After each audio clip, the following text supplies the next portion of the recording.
Welcome to the Jack Westin MCAT podcast with your hosts, Michael Maleka and Molly Hudash. Welcome back, everyone, to another episode of the Jack Westin MCAT podcast with Mike and Molly. This episode will be number 2 of our How to Review a Full-Length mini series. I am super excited about today's episode because while we talked about last episode how to look at those broad trends in a full length, today we get to talk about how to use our, intellectual scalpels to dissect a science passage. Personally, I cannot wait. And it's always a pleasure to be here with you, Mike. I know you're just as excited as I am. Intellectual scalpels is such a wow. Like we're cutting this passage apart. But honestly, that's a great way to put it because when we're reviewing, right, we talked about last episode, like what we can learn from like an overarching view, like what are some of the analytics before we even dive in, because we know way too many people who just dive into the review right away. But now once we like get those analytics about our timing, about what skills that we can improve, now we can actually start picking apart and getting the value out of the passage, because that's like the real value in doing a full length. Right. I know some people like focus on the full length on the score. It's all about the score. I need to get the score. But I don't really think that's the main reason to do a full length. What do you think, Molly? I don't think so either, right? It's all about the experience of taking it in training for ultimately your real exam, and then also the review and all the things that you learn, right? Like I would be more than happy to see someone maybe score low on their first test, but then see an improvement with the second one. That's going to make me feel more confident in that student than just someone who gets a higher score from the beginning and then continues to get that same score, right? Right, Like it's all about the progression. right, And when you see that progression, it's an indicator that you're doing something right. right, right. You're learning. You're not making the same mistakes. But You're a lot of the sharpening your time, scalpels. we're sharpening. Keep on kind of getting all that value. But what I see so often is when like students are doing the exams and like stagnating. And Yeah. usually when I see something like that, I don't know about you, but usually that means they're probably not reviewing the best. Like again, Oh, like yeah. over like, one or two exams like at the same score, not a big deal. But if I see like 5 exams and they're all the Mm-hmm. same score, and then even if they tell me, Mike, I'm reviewing my exams, there's probably something wrong with the review. I know you feel very strongly about this, Molly. Like there's so many ways, like I see students review exam, that's just not how you review exam. I think get really the Yeah. full value out of it. Oh my gosh. So Mike, I know in previous episodes we've talked about how you had 11 exams and you were able to do 11 exams. Mm. I had 5. I was, you know, trying to make the most out of the AEMC material that I had access to. An MCAT dinosaur, predate the free practice exam. I It's know funny you because did I too. took We're, the like I'm we're like, oh MCAT wait, same. grandparents here. Um, I took my test in 2021. I think you were 2020, right? Not that old, but a little bit. Thanks, you call And me a dinosaur. just you, not me. Just kidding. Um, so I didn't really use that many extra exams. And so I needed to make sure, because I didn't have that extra money laying around to invest or whatever. I needed to make sure that I got the most out of every single one. And if I started to see my score flatline, I would have been really nervous. But ultimately, the review process was the most important study tool when I was reviewing my exams. And every single test I took, I think I got about a 5-point increase, right? And that is all Wow. review. Wow, that's It was a see, very steady increase when I started to really hit the gas with my practice exams. So that is the ideal situation, hmm, right? To see that gradual improvement with your score, right? hmm, A lot of students don't take their test or take a practice test for a while hmm, when they first start studying content. hmm, And then, maybe they take a diagnostic. 3 months later, they take another exam and they don't see improvement and they worry. It's like, hmm, okay, take another one, review that one first with all the tips and tricks we'll talk about, hmm, and then take another one and see what that one looks like, right? How hmm, much did we learn from that experience? hmm. Um, then we can start to really unpack our test taking habits Yeah. and our reviewing habits. See, I was not the same. I was not the same when it came to my score improvement. I took a lot of exams. It was not a gradual increase. I am gonna be. Really? It was very much like again, it started around like the 498, right? I had like went through my Hmm. content phase, like learned some stuff, and then went back at it. I think we were able to get up to like a 505, but like I was hovering at that point. I got up to like okay, I got like a 507, then like dropped down to a 502, then got up to a 505. Oh, Like really? I had a major score drop in the middle. And Oh, so, wow. and honestly, I actually even see that a lot with students as well, right? With Hmm. like that, Yeah. it's not always like this like gradual. Honestly, it's usually pretty rare in like based on the students that I've worked with, like to see like it's always the increment every single time Are because a you lot of telling me I'm special?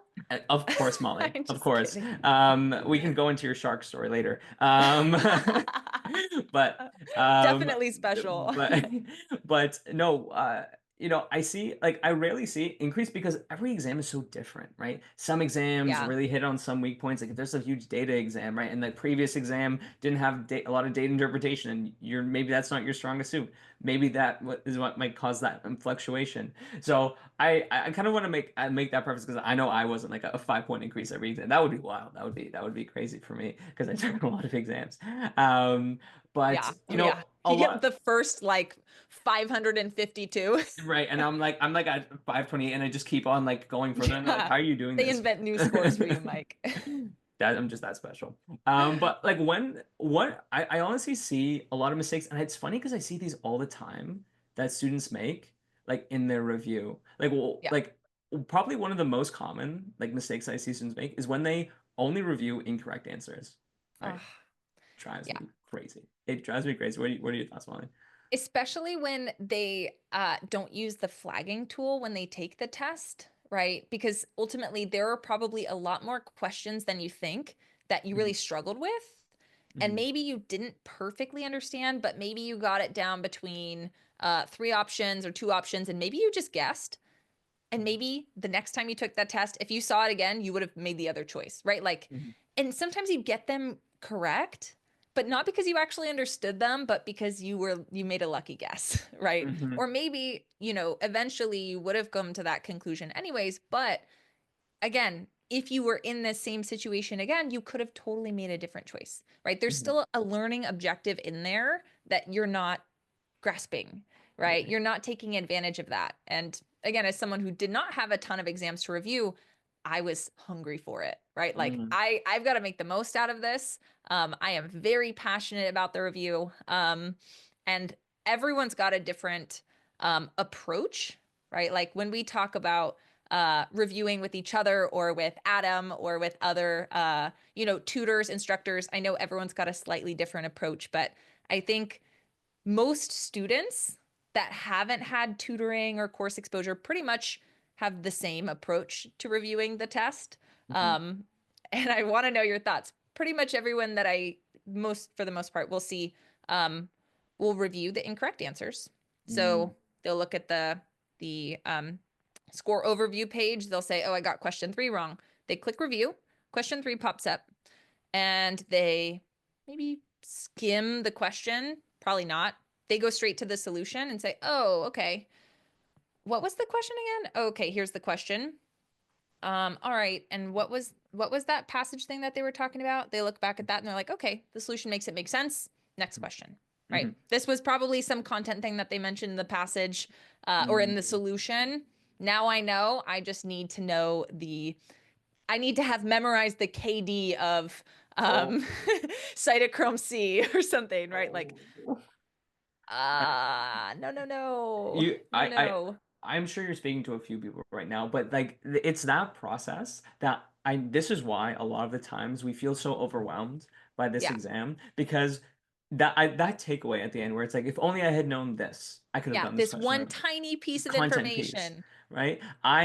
That's why I feel like a lot of people like feel like, oh, I have, and then what do they do with that information? Maybe they write it somewhere and then never see it again, right? Or Never maybe, again. or maybe we just look at these little details and then if we talked about Anki, episode three, I believe that was episode three, but then they Hmm. just put these details in their Anki cards, and then they have a billion Anki cards with all these Yep. tiny details that they're trying to memorize, right? It's that feeling that I'm like, I want to kind of give you a hug, right? Where it's like, I know.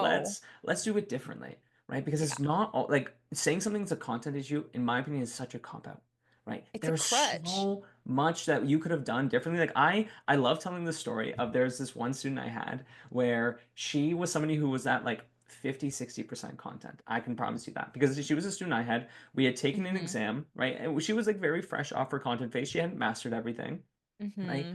But she was scoring in the 520s, right? She had not mastered the content at all. But when I would ask her like how you got this right answer and what was your takeaway, it wasn't, oh, I knew that content, but rather I had a she implemented her question strategy to a T. Like it was Yeah. perfect, right? Like Yeah. eliminated well, knew what to pick out from the passage, didn't rely like she had the basics, but a lot of times that's all you need for a lot of these questions, right? Yeah. And so That's, it's yeah. stuff like that where it's like whenever I see a student says, "Oh, if only I'd known that content," I challenge it hard. Like, are you saying there was no other way to get that question? Because, like we've talked about before, this is not a content exam.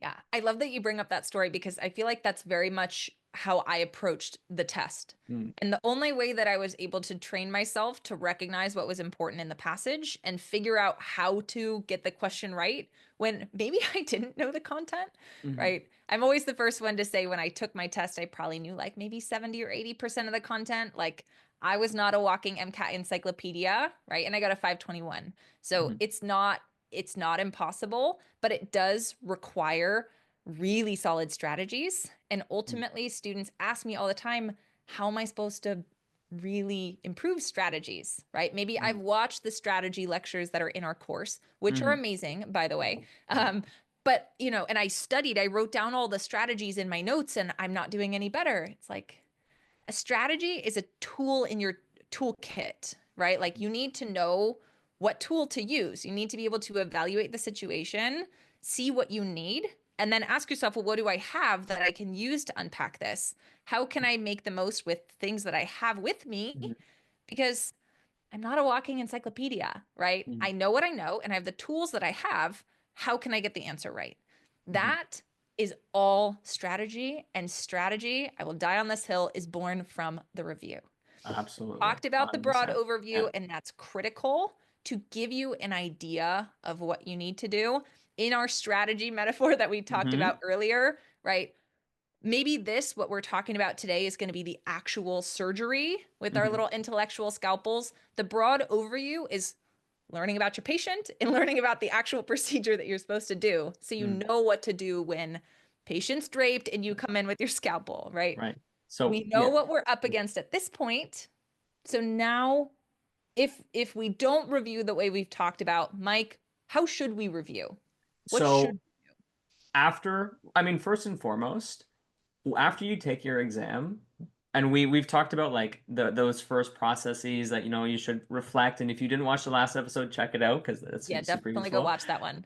But then this should happen the day after your exam, right? Yes. First and foremost, the day after your exam is when you should be starting the review. And when you do that, right, after you've looked at the overview, start when you look at a passage. First of all, I start at passage number one. I don't Yeah, cherry pick questions, look me to see. neither. I Mm-mm. start at passage number one and I start, let me read the passage again. Not in Yeah. maybe like the same way, like I'm not like, really diving in like I would have done on the exam, but let me refamiliarize with myself with the Yes. passage before I look at the questions. Because so many times, it's funny, this even happened like last week. I had a student come and say, Mike, I see this question. I looked at this question. How was I supposed to think that way? How was I supposed to connect these two ideas? I think it was about kinetic energy and bone fracturing. I think it was about, Hmm. and like, because normally you and I wouldn't connect kinetic energy to bone fracturing at all, right? I would think about, bone strengthening and all that stress and strain maybe, but then Yeah. in the passage, they related those things, right? Aha. And so they zoned in on this question, like, how would I have done this? And I look at them like, I wouldn't. But look at here, let's look at the passage first before we even go back to this question, right? And so starting with the passage, refamiliarizing yourself with the passage is always where I recommend to start. So before you even look at the questions, how should I have been thinking? Yes. Mm, Yeah, I feel like, we mentioned so many students just default to content is the reason why I didn't get it right. And sometimes it is. Sometimes it truly is like you needed to understand, glycolysis or the relationship between velocity and kinetic energy. Like there are things you have to know for sure. mhm, but there will always be, in any passage-based question, some anchor to the passage. It could be a Mhm. word, it could be a phrase, it could be a detail, it could be a figure, it could be a pathway, right? Like Mhm. there is some anchor there. And more often than not, the Mhm. passage is giving you a lot of information that's relevant to the question, right? Mhm. Like I would say this exam is 70+% strategy, right? Mhm. Which comes from, again, dissecting the passage and pulling out what you need, and 30% content, right? Mhm. Content is important. It's a prerequisite for success, but you can get so much from the passage. So I agree. When you do the review, at the very least, give the passage a skim, right? I like going in and were there parts of this passage that I really struggled with when I first read it? Is there anything I'm getting from it now? Maybe yes, maybe no, right? Make sure you refamiliarize yourself and then make your way to the questions. Because Mhm. ultimately, with each question, you want to be unpacking, was this mostly from the passage? Did I need to pull from my content knowledge? If so, what was the balance between that? Right? How Mhm. much came from the passage? How much came from my brain? Mhm. Personally, my instinct is use as little of your content knowledge as you can. Use Mhm. it when you need it. But personally, I always default to whatever's mentioned. Because I've seen, and it's rare, but I've seen it, where the passage actually contradicts in some special circumstance what I would expect or what I learned from the content.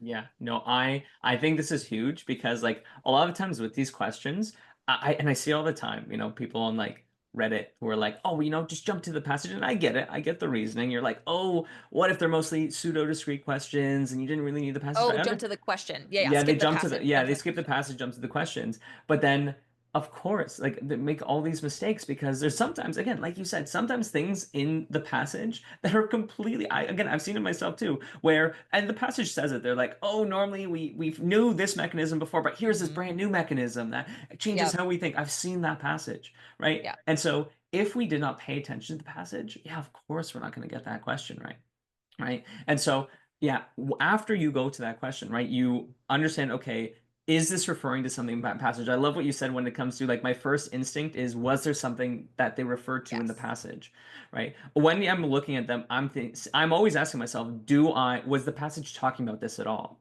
Right? Because Mm-hmm. sometimes if it is, it's usually something I need to go back for. And if this is a piece of information that wasn't in the passage at all, now I can like go into this with confidence, like, oh, okay, then if this wasn't something that was ever mentioned in the passage at all, because I read it, I like scanned through it, I know what this passage is about. Now I can probably think, okay, now maybe this is a content question. But again, the initial thought should be, was there something in the passage that I need? Right? Yes. Yeah. Yeah, and I mean ultimately we'll make a whole video on how to read a passage in the moment, Hmm. but Hmm. to nutshell, right? When you're reading a science passage, you're really trying to figure out what information is here Hmm. and where is it, right? It's not I need to be a perfect expert in every single one of these ideas and break down literally everything in the passage and know it like the back of my hand. It's let me get a lay of the land. What is this passage about? What new information do I have, right? That's like detailed enough to ask a question about. Do I have buzzwords? What is jumping out at me from the actual passage? And then with the questions, what do I have available to me? Right? Hmm. That I pulled out from that passage. What can I use in a question like this? Hmm. Um, and that's really the goal. But in order to get a full breakdown of the question and to get a valuable takeaway, which is kind of the last little piece of this, you have to know what's in the passage. Because again, too many students default to, oh, I read the solution and they're talking about cytochrome C. I just should have had that memorized.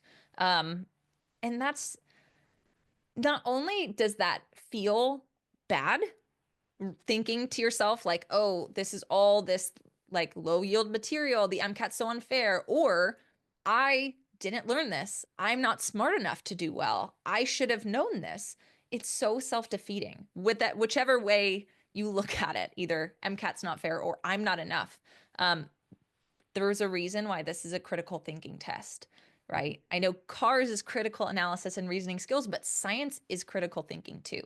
And that's what we're training ourselves to do when we do passages, but especially when they review them. So Mhm. I'm excited. I feel like we could talk about this forever. So why don't we start at the beginning? What is the first thing we do? We took a full length. We're sitting down. Let's say we're going to review Chem Phys, right? Mhm. Cars we'll talk about next Mhm. episode. Let's Mhm. say we're reviewing Chem Phys. What's the first thing that I should do? Reread the passage. 100%. Like again, I think that is something. I mean, this is after you've done your overview, like we've talked about, like last episode. But I started passage number one, reread the passage, familiarize yourself, then question number one. What do you think's next, Molly? I'm all about that. Yeah, and you want to just make sure you're comfortable with the ideas mentioned in the passage or the processes, the pathways, whatever.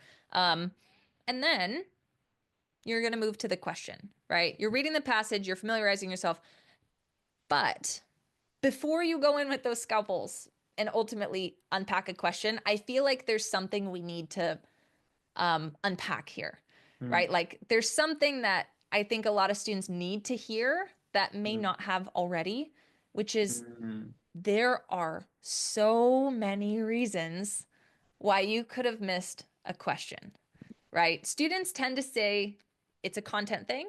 That's mhm, one reason, or the passage was confusing. And mm, that's it. It's either like passage was confusing, content was confusing, right? It's mm, like, was it a content question or did I miss something? mhm, And yes, those are examples of reasons why you could miss a question. But there are so many, right? Like it could have been a passage issue. The mm, passage itself was a really tough read. Maybe this passage is mostly focusing on content you haven't seen in a long time, right? Maybe the questions were stuff you've seen, but they were applying this to the passage, which let's say you had a Gen Chem question about an OChem passage. If you didn't understand the passage, the question which is applying is going to be tough, right? So mhm, it could be a passage issue, it could be a research design issue, it could be a data interpretation issue, again, all rooted in the passage. It could be a physics experiment that just the setup was weird, right? Maybe you know the physics content, but just the way that it was set up in the passage was odd, right? mhm, There are lots of weird passages mhm, that could influence the way you perform on the questions before we even consider the question at all, right? I mhm, know for me, when I was first studying, I was most scared of the really dense OChem pathways mhm. or the physics setups, right? Like See, those when I saw I them, was the exact oof, opposite. What? I love the really? What physics. scared you the most? Fluids, 1,000%. Are you kidding me? Oh, I didn't mind fluids. See, I loved orgo Hmm. and physics. So like when I saw those, Weirdo. I'm like, dude, She said with that love. I am super down for those. I love those. That's so funny. But fluids is what was my nightmare. Oh my goodness, I hated it so much. Oh my gosh. Um, but no, you're so right, right? And I think like this is really speaking to getting to the why behind why you're Mm, struggling. Because I think that's what's really frustrating, right? It's because we're misidentifying why we're struggling, and then of course we're never going to be able to fix it because we didn't really get to the why, right? And so I think really recognizing like when you're reading, like when you like before you go to the questions and like consider like, okay, what did was this an easy passage or easy quote unquote? Did I understand it well or were there gaps, right? I think yeah. recognizing that those are reasons why you can struggle with the question, not just content, not just because it was hard, I think was important. But then there's also, right, question stems that are like challenging as well. Right? When I see a question stem like that is like a whole paragraph, right? I Yeah. already know like I have to be like locked in because I know Yes. I used to misread those all the time. So I know that can be a huge reason why I'm getting those wrong because maybe it's like a really long paragraph. Yeah. Maybe I'm struggling with the question, not because of the content, but maybe they used a not in the question. Maybe they used a double negative in the question, and I didn't know how to like deal with that at the time, and that's why I struggled. I Yeah. mean, maybe there was it like wants you to go back to the passage, but doesn't say it directly. Maybe there's Yep. like it's nuancing something. So again, there's all these things with the question stem itself that can cause us to struggle more than just what the solution says.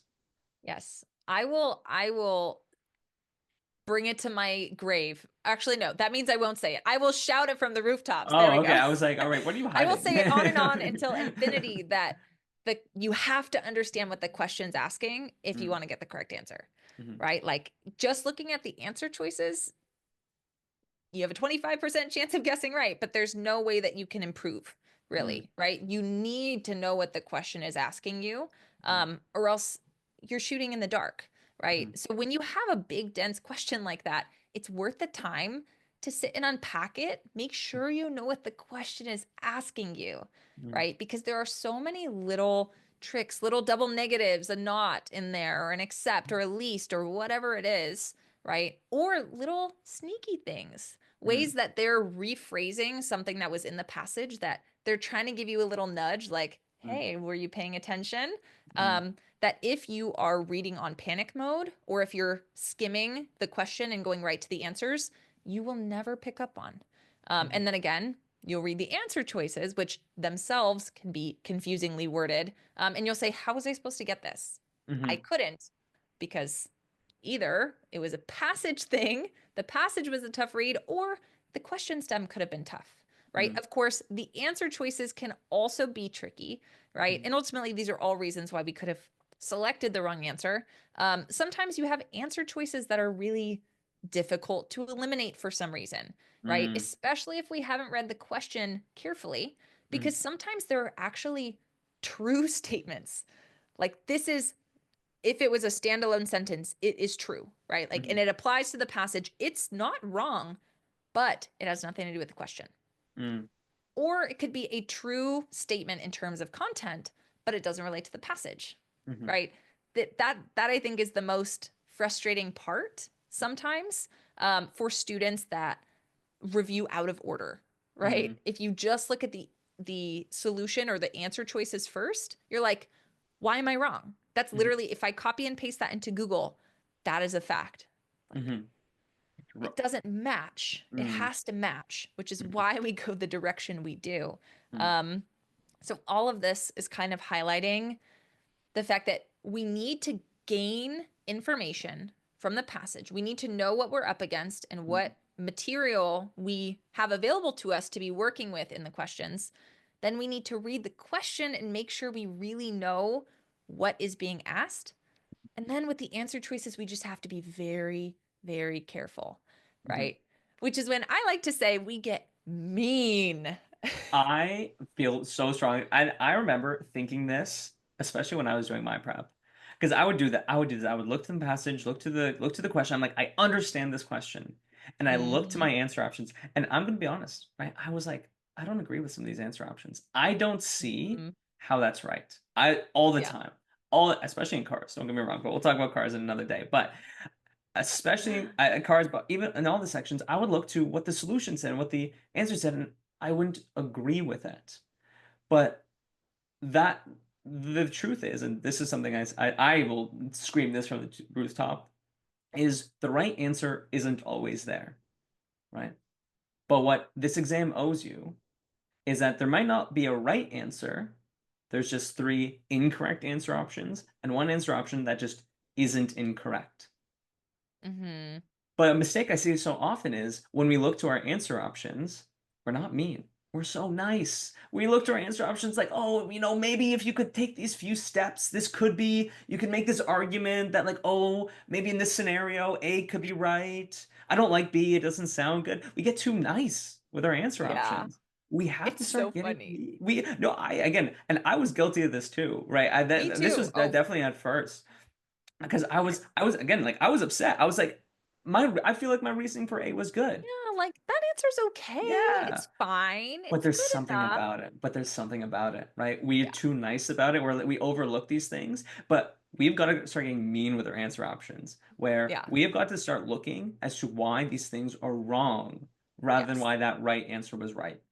Yes. They call that process of elimination. I call it process of being a jerk, right? It's a critical thinking test. This is the time to be critical, right? Mhm, And I always laugh because I was the same way, right? Being nice, justifying mhm, answers.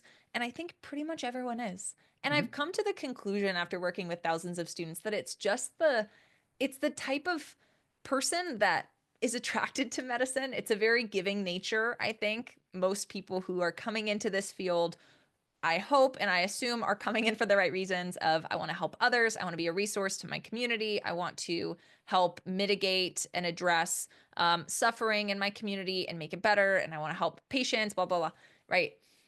By nature, we want to see the best in our patients and each other and our answers. And it Mhm. is a very limiting belief for the MCAT, right? So what I usually like to tell students, and it's silly, but I usually like to tell students, especially those that really struggle with justifying, to think of all those questions that, like you said, Mike, build this frustration of like, you know what? Respectfully, I disagree. I Mhm. don't like this question. I don't like the answer, right? I'm just not. Think of all the frustrating moments you've had over the past couple years, or especially with your time with the MCAT. Let that fuel your rage that you bring into your elimination, right? Oh my You goodness. are Yes. the meanest mean girl in the cafeteria when you get here, right? Like you are I'm looking for feeling like that such a mean one girl. that one insecurity in that answer choice that makes it wrong.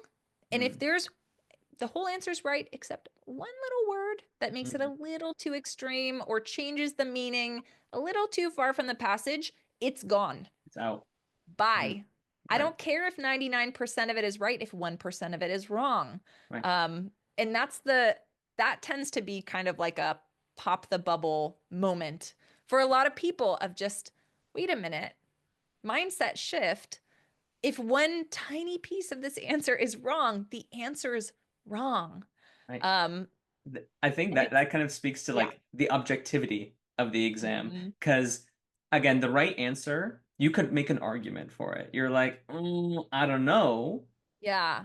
But if there is something wrong, if there's anything wrong with it, it can just never be the right answer, right? Because it's an Hmm. objective exam. But when we justify, we're adding subjectivity to it. We're adding our Yep. opinion to it. And this is Yep. not this is not a subjective exam.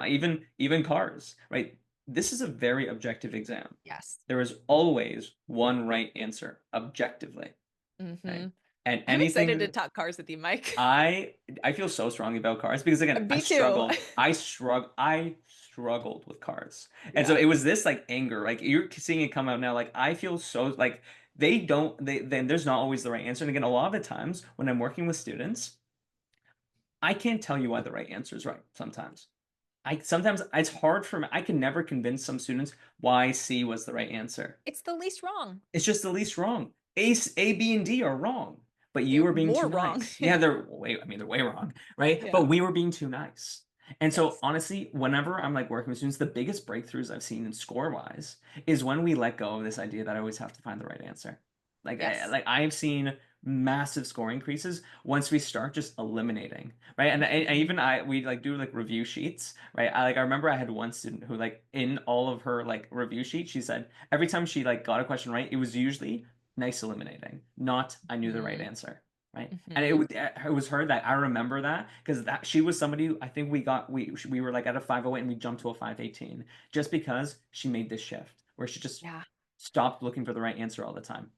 Yeah. I was actually talking to a student. I teach weekly cars office hours and then also a general office hours for our course students where students can come for like advice. Hey, I'm testing in June. When should I be taking full lengths? Whatever, my score is stagnant. What should I do? How can I balance this in admission or and personal statement writing? And I had a student come into my office hours one day and she was sharing with me that she was totally lost. This was with cars, but she said it was science too. And she's like, Mhm. I'm really stressed because my test is coming up and Mhm. I can't spend like right now I'm at like 15 plus minutes to understand the passage for Mhm. science and cars. Like I can't understand it in less.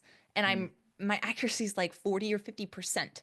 Like Mhm. I can't overall passages are taking me like 20 to 25 minutes and I'm still doing so poorly. What do I do? Like my Mhm. test is coming up. I can't do this. And I'm like, hold on, wait, what?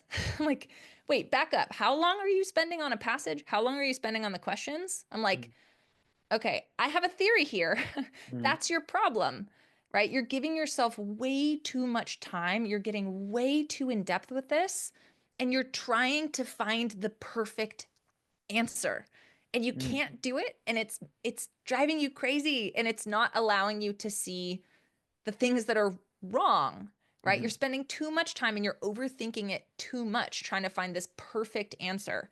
And I told the student, I was like, listen, I just want you to take a week and I want you to give yourself actual test day timing. And I want you to internalize, I do not have the time and space to overthink and justify, right? I don't have the time. The time is gone. I have 10 minutes for a passage in questions in cars, or about 8 minutes for a passage in questions in science, right? mm, You need to go in, get as much out as you can with the time that you have, and look to eliminate. And you can't make this up. The student came back the next week and I was like, oh, hey, how'd it go? She came early and she's like, Molly, my score, I'm at like 85% accuracy. It's mhm. the only overnight success I've ever seen. Like Yeah. that doesn't happen, but it was Mhm, it was very literally like the student had been studying for months. This was like a mental roadblock of I'm trying to justify and I'm giving myself too much time to stew and introduce mhm, this doubt, right? mhm, Go in. What do I have available to me? What is the question asking me? How can I prove these answers wrong? mhm. Very time efficient, and you get way higher accuracy, Right. right? I was so excited for that student. It was amazing. No, I think that's one of the cool things about what we do is because like Yeah. between you and I, we've worked with thousands of students. There's so many stories where like there's that one roadblock, but once they did the thing, right, they were able to achieve it. So I know I love watching students do I the thing. love that. They did the thing. I They love did that. it. They did They it. did They the really thing. did it. So like we I can like so we're thinking, right, when we're reviewing these questions, it's not just content or it was just tough. We know it Hmm. can be an issue with the passage. We know it can be an issue with the question. We know it could be an issue with the answer options themselves. And so Hmm. when we are reviewing, we have to be recognizing it's so much more than just a content thing, right? Yes. More than just it was tough, right? Yes. And so what should be the process? And after we've recognized like question, passage, okay, answer, right? What should be the process when we review then a question? Like we understood, we reread our passage and we've recognized these things. How should I look at a question now, you think? Okay. Good question. So, and we've kind of talked about it, but we'll put them in order. We'll be concise here since we both love to I talk. know I get on so many tangents. I'm like, oh, look at this thing, right? We're too passionate. We've I seen we've feel seen so students do strongly so about many this. different things Yeah. here. But okay, let's put it concise. So we reread the question. Mhm, We try and evaluate like what is the ultimate question here? Like how can I mhm, make this question as simple as it could physically be, mhm, right? And sometimes that means reading it and digesting it and summarizing it to its mhm, base level. Sometimes if we get like little hints and nudges to passage info, sometimes that's what was that about? Oh, right. Like they're mhm, asking about what was the amino acid in the experiment? What is the pKa of that, right? Well, what was the amino acid? Oh, it's histidine. Cool, 6, right? Like make sure that you're taking the question. If there's anything they're alluding to from the passage, use that. Get the question to as simple as it could be, right? So, what is the pKa of histidine? Now I know what the answer is, right? mhm, Simplify the question as much as you physically can, right? And then again, using that clue from the passage, try and come up with your own reasoning for each answer. So why is this a wrong answer? mhm, Don't tell me why it's right. Why is this wrong? mhm. The best reason, if the thing that I love to hear the most for a student, if I ask why'd you pick A, is all the other ones wher worse, I right? love that. I I love don't that want to hear reason. why it's right. All the other ones are worse. Mhm, I love when I'm watching a student walk through a path or a question with me when they say, okay, I can't eliminate that now, or I can't eliminate that, so I'll keep it for now. Oh, Yes. it's cinema. You know that meme that's like cinema. It's cinema, right? Like Yes. that's again when I hear that, I'm like, you get it, right? You It's get not it. just about like looking at the one and having an objective opinion right away. Because sometimes you're like, because we're always looking for the worst, not what's wrong. So in order to do what's worst, you have to compare it to something else, right? Yes. So okay, Comparing's maybe great. maybe it's not the best thing, but okay, hey, let's look at another one and see. Because Hmm. Which one's worse? that's Yeah. what I think is so hard sometimes is because I think students fixate so much. right? They're like Hmm. zoning in on one answer option where you get so locked in when we're like, hey, why don't we look at the other things and say, hey, let's compare it to this one. And now we can Yeah. actually have a basis. Like maybe you don't love A, but okay, at least I know B is wrong. Oh, at least I know C is wrong. Oh, hey, D is also really, I guess A, I didn't really need to understand it. I guess I can just pick it because everything else is wrong. Mike, have you ever, and I've done this, which is why I'm asking you, have you ever been a little too overzealous with the elimination game and said, "Oh, A, no, that's wrong. B, no, I hate that. C, no, that I hate that one." And then you get to D and you're like, "Wait a minute, this is the worst of all four. Like this I one is the worst. Wait a I minute. I What do used I to do?" I used to do that all the time, but it's why I compare now. Because when Now we you like compare, right? I Which one is worse between the two? This one. Which one is worse between the two? This one. Which one's worse between the two? This one. I hate this one too, but it's the least wrong. right It's the again, funniest feeling when you get through and it's you're like, all four oh, answers all four stink. answers are wrong. I'm like, that's not possible. I just waste my. Yeah. I used to do that so often, but now I'm like conditioned. Like if anyone, I know some of my students right now listen to this, so like I'm sure they're probably hearing in my head like all the times I'm talking about compare your answer options because once you Yes. compare, this becomes so much easier. So no, Yes. I'm all for it. When you're kind of reviewing, once you've understood the question, where are they pulling information from? Are they giving me hints to the passage? Look to your answer Mm-hmm. options and try to assess why it was wrong or worse, Mm-hmm. right? Yes. And then go through every one, right? Yes. And then once you've given your own reasoning, Mhm. then you look at the solution. Only then, right? Only then.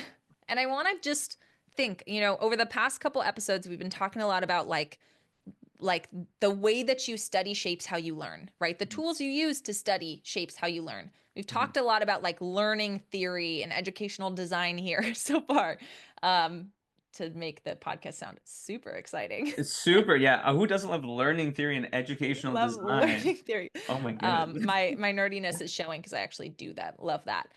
But right, when you think about what is going through your head when you go the way that we've talked about, which is start with the passage, then look at the question, simplify it as much as you can, then give your own reasoning for why each answer is bad or not quite as bad as the other ones. Before checking your solution, you are making your brain do all of the work, which is the best. Because then when you check the solution, you know exactly how you were thinking about it. And it's very explicitly at the forefront of your mind. This is exactly how I read the passage, the question, each answer choice. Then you look at the solution and you just get to compare, right? I think the thing that students cheat themselves out of, right, is that ability to compare. When you go straight to just, I know I missed this question, I see what I picked, why is this the right answer? You read the solution. What you're missing is why you picked the one you did, Mm. right? You just read it and you're like, oh yeah, I should have known that. Mhm. Oh, Write it in oh a my goodness, review don't get me. tracker, You're never you're look gonna at it I'm about to get like it's if only I had known that. Or again. even the Mhm. oh it was so easy. Right? Oh, Yeah, silly it was easy all mistake. along. I should have. Oh. And then they put, oh, silly mistake, I'll get it next time. But then What what is the happens silly next? mistake? Tell me the silly mistake, What was right? so Tell me what silly? it is. Right? Oh, I'll get it next time. But then guess what happens? We don't get it next We time don't. because Because we we didn't cheated think. ourselves out of the opportunity to actually learn, Hmm. right? Silly mistake or I missed it because of content is not what actually happened, right? What Hmm. actually happened is we don't know why we picked the answer we do. Now we understand why the answer that is objectively correct is correct, but that doesn't teach you about you. Hmm. If you approach reviewing a passage that way, the only thing you'll ever do is recognize how many things could be tested on the exam, some of which aren't even required material for the Hmm. exam, right? You think it's all content, you think you just should have known it. You need to know how you approached it in order to figure out what your learning opportunity is from that, right? It's very important. You want to be intentional. And Hmm. there's that word again, I love intentional. that word. I love that word. Because I mean, and I think we should, right? I want to We always should, be intentional at every stage of the game. You should Mhm. have a reason. You should have a goal every time. Even in life, Right? even I mean, beyond the we can MCAT. get philosophical about this. Yeah, even in Yes. life, right? But you should have a goal. Like, and when you come out of that, I think, actual, what am I going to do differently now? Because I think Hmm. that's also a thing. When we focus so much on Oh, I made that mistake. Ah, that's the worst. Oh, I'm so bad because keep on making that mistake, right? What am I going to take away now? Because Yeah. now I've learned about myself, right? In the way, if we review correctly, I've learned something about myself. Because maybe again, maybe it wasn't content, maybe it was. Hey, but then your takeaway, if it truly was a content, what specific thing are you going to do differently? I Yeah. think that's the one thing that I think in the review we don't do enough, right? Because we're so good at saying, "Oh, I missed the thing. Oh, if only I did this. Oh, okay, that's great." But I don't hear again. I see it all the time with students. Like, okay, what's the thing you're going to do differently? What's your action plan for next time? Because if Yeah. you don't have a plan for next time, you're not going to change anything. And then is anything going to change after? I've got such a sick quote for you right now. What? You've probably heard it. I've heard it a Mhm. million times, and I had to look it up for the exact phrasing, but Mhm. it's so applicable, Mhm. right? And it's the only real mistake is the one from which we learn nothing. Oh, Isn't that right to so the beautiful? no, That's I honestly so that should go up on my wall because I no no I feel so strongly about this because I love making mistakes, right? me Again, too. it might be like a kind of a weird thing, but I'm getting to the point. I love making mistakes. I hate making the same mistake again, right? Uh, Right? Because and then we were talking about this before. I feel so mm-hmm, strongly about if I make the same mistake again because that means I didn't learn anything the first time, right? mm-hmm, And I am so big. If I make a mistake, I'm so happy because that's something I didn't know. Now I mm-hmm. know something, and I'm never going to make this mistake. I loved making a mistake on my full length. Again, I had a lot of opportunity to make mistakes. I made every Yes. single mistake you can imagine. Calculation errors, data Mm-hmm. interpretation errors, justifying errors.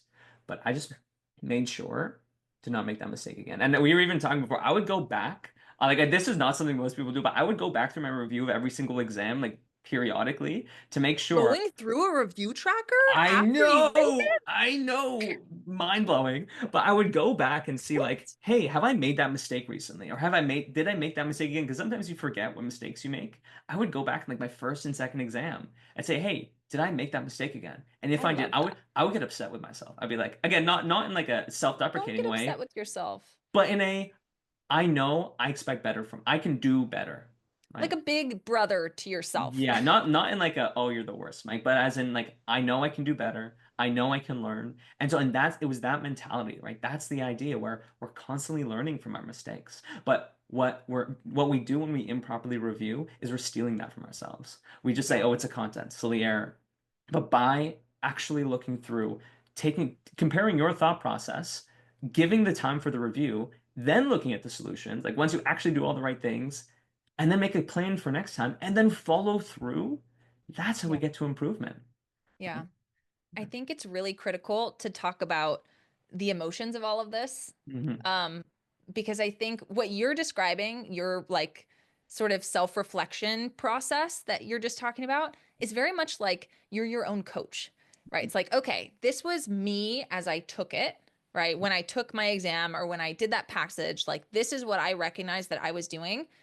Now that I'm looking at this later, I recognize that I could have done X, Y, and Z, right? And Hmm. you're like, okay, let me make sure that the next time I'm in that situation, I learn better. Like, how can I train myself to be better? And I think that's a very healthy way to approach this because a lot of us, and I say this with like so much sadness in my heart because I've been there and I know you've been there because we've talked about it, but also we've seen it in thousands of different faces and names and scores of I get a score back and I'm not worthy. And I can't get past that barrier of just the emotional turmoil that it causes to admit that you've got something wrong when your identity is I'm a good student. I'm a pre-med. I'm going to go to medical school. I'm going to be the best, right? When we see our mistakes as failures and proof that we're not good enough, there's no possible way to learn or improve. Like your score is almost guaranteed to stay the same or to drop. And I've seen the drop, which is even more difficult to address because then it becomes a self-fulfilling prophecy. But you have to recognize that you are more and you are capable of so much more than how you performed that one time, right? The only way, though, that you can unlock that higher version of yourself, that higher score, that higher performance is to be comfortable sitting in that discomfort and again, coaching yourself. Now that I've read the solution, now that I've looked at this again, I know something that I didn't before. That doesn't mean that that previous version of myself was dumb or not worthy or not capable. I know it now. I've leveled up. How do I make sure that I keep that momentum? Right? Again, we've talked about the growth mindset so many Oh my times, goodness. Yeah. but I think especially at this stage, right? When we look on a broad level, sometimes we can kind of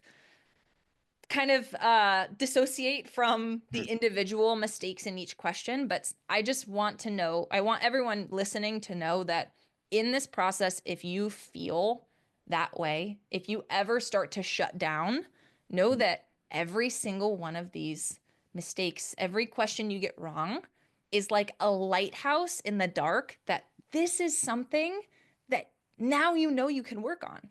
Mhm. Right? It's so much scarier when you have no idea how to improve, and especially when we put all that pressure on ourselves.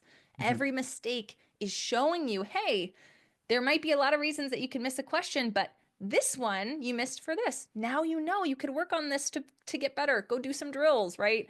Ask Coach Mike to help you out. Yeah, I don't know. I'd be a lot of like just compare all the time. Just always be compare. That's what I am as a. I mean, my students would also agree.